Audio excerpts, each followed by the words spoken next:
So today we're going to talk about a common essay mistake, which is a lack of research. Now, often if people are short on time or they don't want to do very much work, they're going to try and shortcut the research. So if they've been told to write an essay about a book, they might decide to watch the movie instead. Or if they've been told to write an essay about a movie, they might try and go and read some kind of summary online instead and skip that work. But unfortunately, that's very rarely going to work because you're being assessed on your detailed understanding of the book or of the film. And so you're not going to be able to reach the same level of detail and argument if you haven't done your research to begin with.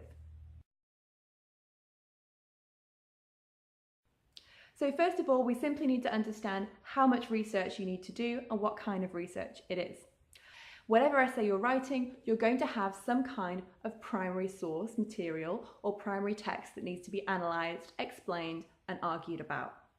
Today I'm going to imagine that I have to write an essay on Jane Austen's book Persuasion. My main research is going to be on the primary text, on Persuasion the novel, and I'm going to spend a bit of time working on that and show you how to do that later on. If you're writing an essay at slightly higher levels, maybe the upper end of high school, university, you might have been told that you need to also do some secondary research. And what this means is that you need to back up what you say about that primary text with some broader reading, some broader history maybe, some literary criticism, some other reading to back up what you're saying. Make sure that as you're doing this research, you're taking notes about where you find those ideas and where you find those quotes. Grab your primary text, grab some highlighters and some post-its and get ready to mark that up and make it a really useful resource for you going forward.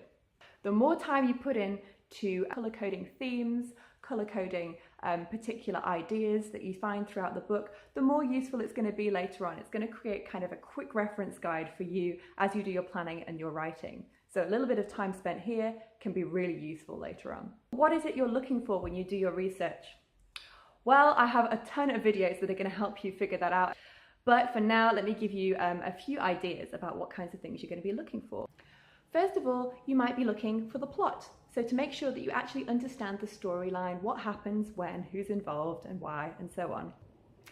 Secondly, you might be looking for things like how Austen constructs her characters, the types of narrative voices that are being used at different places throughout the novel, a range of literary techniques, and by the way, you can find some free downloadable worksheets on literary techniques at essaydoctor.com.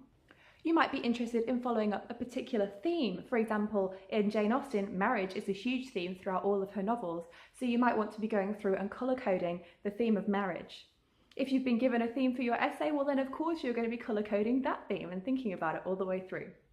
These are the kind of things that you might need to do in your research phase so that the planning is really quick and easy, because you'll find that as you do this research and this close reading, which can take a little time, these ideas are going to be starting to flow. Make sure you note them down, because the planning stage is coming next. Check out the next video and have a look at my website for some more free downloadable resources.